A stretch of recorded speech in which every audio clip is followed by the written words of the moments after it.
Okay, now I'm back with an even more offensive topic, but one that I think is extremely, extremely, extremely important. Okay. Um, I grew up in the evangelical church world, as I've already done a confession video on. Sometimes it's called Messianic Judaism. It's not Judaism at all. You can check out that video if you haven't seen it yet. But this one is in particular about family life and sexual experience in the evangelical church and how it causes sexual abuse. Um, First of all, let me tell you some of the weird things that have become trending in this new conservative, right wing evangelical environment. Okay, there are some ideas about girls that come from a long time ago that are now being lifted up as if they were uber spiritual, even ordained by God. Now, going back a little bit further in history, marriage originates with the beginnings of agriculture. It's a way to share, sell, combine property. So both sexes were married off pretty young, like as kids, to just again solidify, share property. As time goes by, it's just girls really that are being sold as property, and even without money being exchanged, the idea persists, particularly in the fundamentalist groups of the Protestant church world here in America, of a woman being under the headship of her father and then being passed off to the headship of a husband, so that she never really gets to individuate on her own because that's not considered feminine or godly. There are passages in the New Testament that seem to instill or advocate for this idea of women demonstrating femininity by being submissive and being under proper authority. And for some reason, despite the fact that there are verses they're also talking about being submissive to your slave master, we don't tend to question the ones talking about women and their position in the way that societies have viewed that. At least not so much in the evangelical world, which is really staunchly opposed to the idea of feminism, the word feminism. I didn't even know what feminism was when I was growing up, but it was a slur. In my religious community, it was like, ooh, feminists, they're bad. Now I know, like, thank goodness for feminists, because it wasn't until the 70s that women could have their own bank account. It took forever before we could have a job, drive, go to school, go to college, determine a future for ourselves. Meanwhile, people have lamented the demise of a traditional marriage without realizing how much harm traditional marriage has caused for ages of time.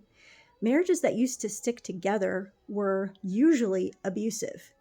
There is nothing that it poses a greater risk to women's health, safety, life than being a traditional stay-at-home mom. This is the ideal in the church world, and this used to be what our grandmas and great grandmas all did.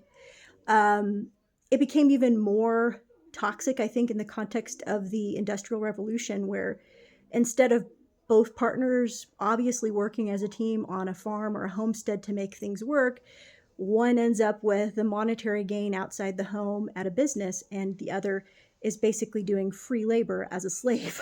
Okay. The power imbalance created by traditional family life led to women being trapped in marriages, not their marriages succeeding. I mean, we don't look at a relationship where there's that kind of power imbalance, like let's say between a boss and an employee who's being taken advantage of, and say, well, look, he stuck through it. They stuck together for years. It was a successful business venture. Or this slave master and slave, they stuck together for, it was a successful slavery situation.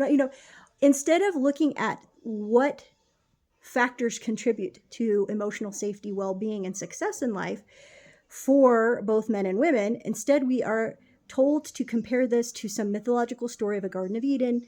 And this is the funny part. In this Garden of Eden story in the Christian Bible, God puts together this man and woman for them to breed, for them to tend his garden. I don't know if you're familiar with any plantation history, but this already gives off a bad vibe. And then a snake comes along, and by the way, the snake is the only person in the story that tells the truth, by the way. Alex O'Connor points this out in one of his great videos. The snake's the only character that tells the truth, and meanwhile, the humans get punished for wanting more knowledge, which gives them more power, but of course, they will die. The irony is that societies have created situations where certain categories of people are faced with the possibility of death from ostracization if they don't submit to oppressive rules and regulations and social expectations. So, for example, again, in the case of women, in the past, if you didn't stay with your horribly toxic and unhealthy partner, if you didn't remain in an abusive situation, you were left without any resources to stand on your own. And you could really end up starving and dying, and your kids along with you. That wasn't that long ago. Okay. And I hate the way the conservative world bashes on feminism and pretends that they are the vanguard of, protecting women's rights, actually, the real rights. And they really love women because they just want them to be feminine and fit in their role that they're only going to be happy with if they fulfill the role that God ordained for them. Anyway, there are so many different patterns and ideas in the biblical collection, but the evangelical world, like any part of Christendom, picks its pieces that it wants to select. And because they already believe that it's the word of God, they don't need to question. They don't need to question how toxic it is. So this ends up being a way to justify and idealize very abusive relationships. If you look throughout the biblical text, the God that we see portrayed is a narcissist.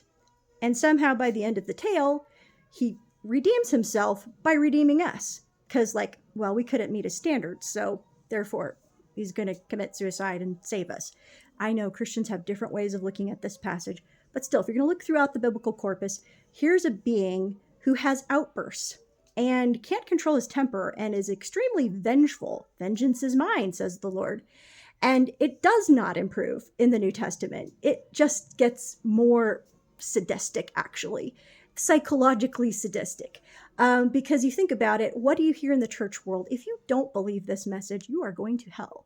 But this being really loves you. That's why you've got to believe that he is good. If you don't believe that he's good, then he'll treat you bad. So, he has no character of his own. He's not actually an honest, decent character who can act responsibly and not have an outburst and be vengeful. It's all riding on you. Don't question too much and don't step out of line, or you'll burn in hell forever. Anyway, this idealization of a constant loop through a narcissistic relationship where there's love bombing and then there's betrayal and hurt and abuse and then love bombing and you get to be limerent and you just feel, I remember the chills and thrills of a church service. I remember it was all artificially generated. You don't have anything really in common much with the people you're standing next to in church. And yeah, it's an artificially created environment where through music and emotional cues and sermons and ideas, it's all cleverly crafted to allow you to experience mass psychosis, to allow you to have basically a psychological orgy is what's happening. When people feel like they're being touched by God, when they feel like they're being anointed, they're having some kind of emotional, psychological release. And but the problem is that tension is being generated by their unhealed trauma wounds and by the idealization of a relationship to a narcissistic being, which is what is portrayed as divine love in the church world. Here's another thing that happens, and this is crazy. And if you haven't seen this, it's going to seem really crazy to you. But there are parts of the evangelical church world, particularly charismatic and Pentecostal, where people will physically abuse members of the church openly. I'm talking openly.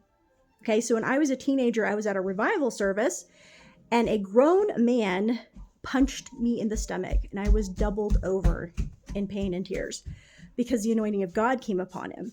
I was also pushed because there's something called slain in the spirit. Now, a lot of people in this world believe that the Spirit of God takes over them and does things to their body. But what's really happening is there's a lot of traumatized people who have been attracted to the message of the church because it is a traumatizing message. It is our ancestors' trauma, idealized and mythologized, right? And so we vibe with it, and it's like, oh yes, I am. Here's a message that tells me I am a sinner. Here's a message that tells me I should wait for somebody to rescue me, and even if they don't seem to be dependable in the way they respond to me, I just got to trust them. I know that they really love me. I've got to believe. I got to praise them. Okay, all of this angst is generated by this type of environment, and it actually comes through your body. You will have actual physical reactions, which then are interpreted as the Spirit of God coming over your body and causing you to shake or quake or laugh hysterically. Yes, this happens in church services, and people think it's God's Spirit taking over. Or our favorite, speaking in tongues. Shundada kundada kundada tundada. Okay, these are not real words, but I was told that if you babbled, it was the Spirit of God taking over you and speaking in an angelic language. Now, having grown up in a bilingual home, I noticed there was something funny about this because other languages, despite all the differences, do have some kind of rhyme and rhythm and structure. And it didn't make sense that somebody could say shondada kondada kondada 500 times, and another person who was interpreting this spiritual language would say, I see you. God is telling me to say to you that I see your pain. I know that you're going through something so difficult. And he wants me to tell you, don't give up. Don't give up. He's going to come through for you. You just need to have faith. God is telling me you just need to have faith. Trust in the Lord. And that cry of your heart will be answered. Okay? All of that, which is a vague message in and of itself, which is what usually happens, unless there's some juicy piece of gossip that somebody wants to kind of like insert in their like interpretation without saying so directly. I mean, that can happen like with prayers too. Like that's another fun part of this.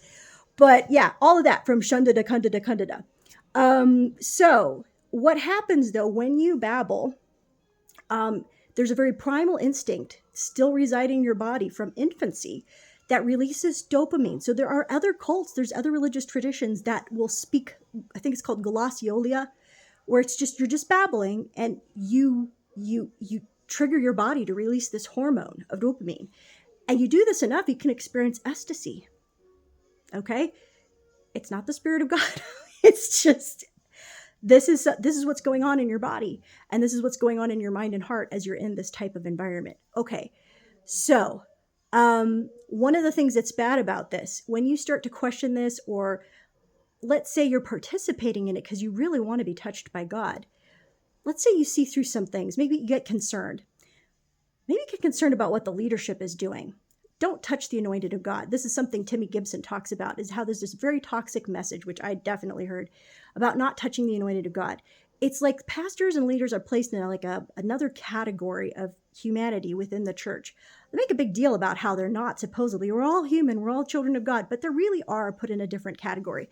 They are idealized.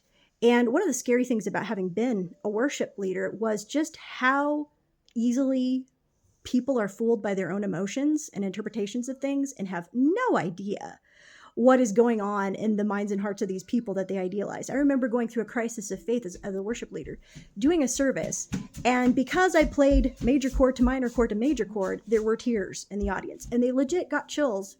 I played really well.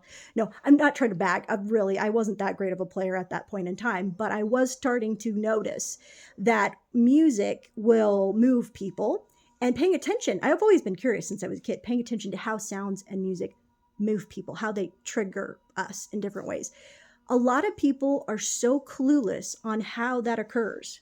They don't know anything really about this, that they interpret this as a phenomenon that's divine, that it's otherworldly. And I know that you could have this argument. I think C.S. Lewis talks about this at some point. You could make this argument that, well, yes, our body enjoys things, but there's also another dimension that's actually spiritual. But guys, there's no accountability to reality by saying this, okay? This can happen in any context. You can call it whatever you like, but there's no accountability here by looking at it this way. Okay, so physical abuse, psychological abuse, emotional abuse.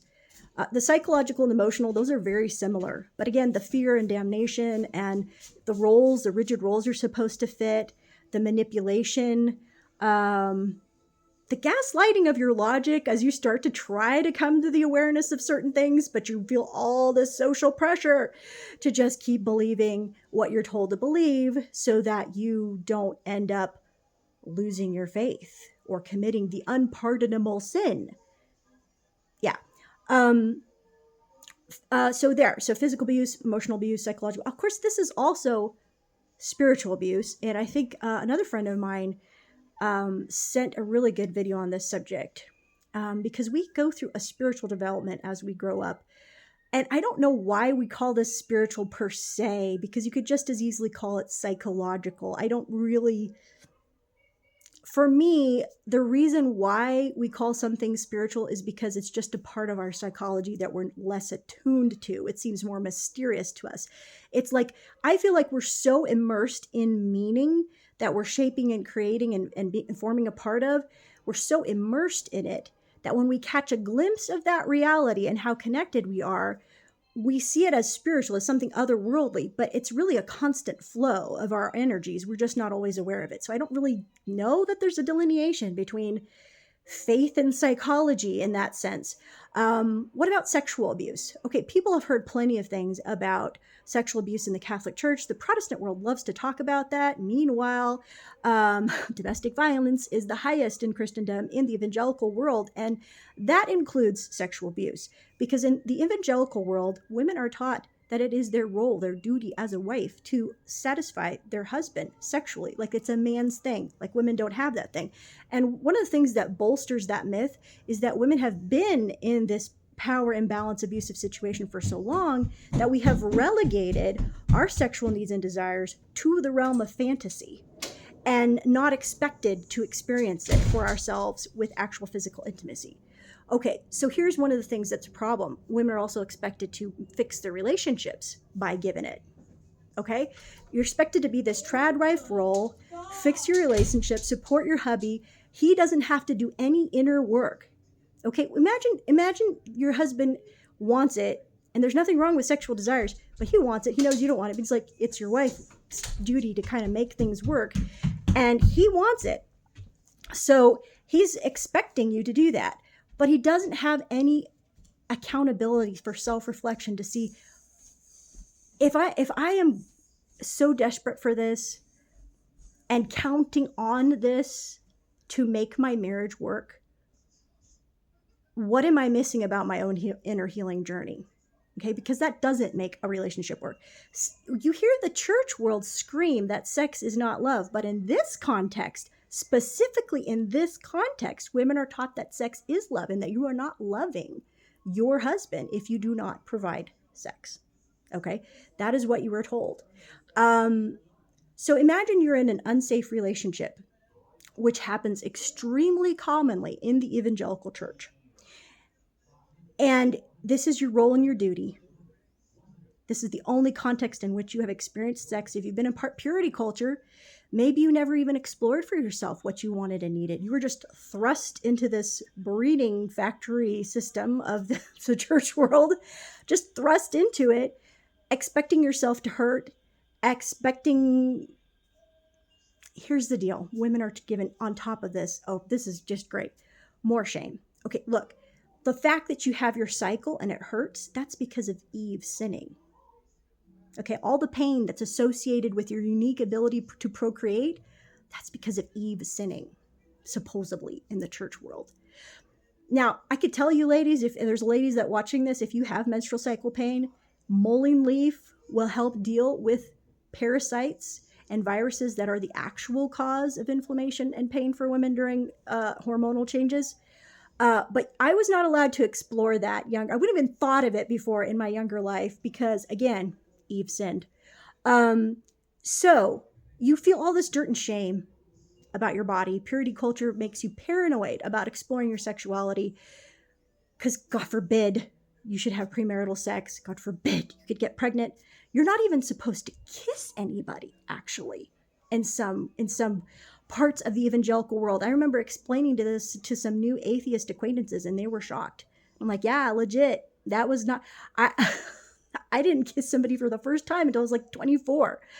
And I felt so deeply ashamed, for many reasons. But the thing is that I internalized so much ick about my body and my wants and needs and desires and sexuality.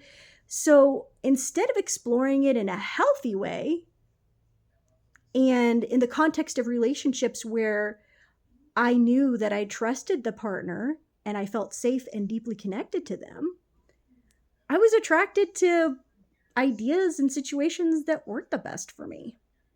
And I stayed a virgin until I was married, thinking that that was the ideal way to have the best sex ever. It's just so laughable. Oh, another thing. The evangelical church world has absorbed the notion that abortion is murder. Now, we don't say that about the warlords sending soldiers off to war and preparing for it, but a woman doing what she has done for ages, like for as long as there has been pregnancy, women have found ways to terminate a pregnancy. All female creatures find ways to do that because the risk and toll is so tremendous. So here was another reason then that women were told to be ashamed of exploring a sexual experience. You could get pregnant, and that was supposedly another sign that you had sinned. Isn't that twisted? Like, on the one hand, you're supposed to think it's the best gift ever if you have a child. It's a gift from God. But if you explore something sexually and end up pregnant and have a child, that's the sign that you sinned. So here's the best way to put it. I was never taught that having a loving, trusting, and connected relationship was the foundation for having a sexual physical encounter. In other words, I was supposed to build it with the physical activity. I was supposed to build it regardless of whether I felt safe in my relationship or not. I was supposed to stuff it. I was supposed to ignore my warning signs. And I was supposed to just do my duty. That is sexual abuse, okay? And it actually causes women to experience CPTSD. It actually causes that, and that is completely unacknowledged in the church world at this moment. So there we go, another long offensive message. Take care. And I apologize, by the way, for the noise in the background. I'm doing this with my kids around. I don't really have any babysitters, and I'm at a place in my life where I'm trying to get out of the trad wife trap and still find a way to enjoy my kids at home while not allowing myself to stay stuck in the mentality I grew up with about women that has really caused me a lot of harm and exposed me to a lot of risk and danger. So there we go. Have a good night.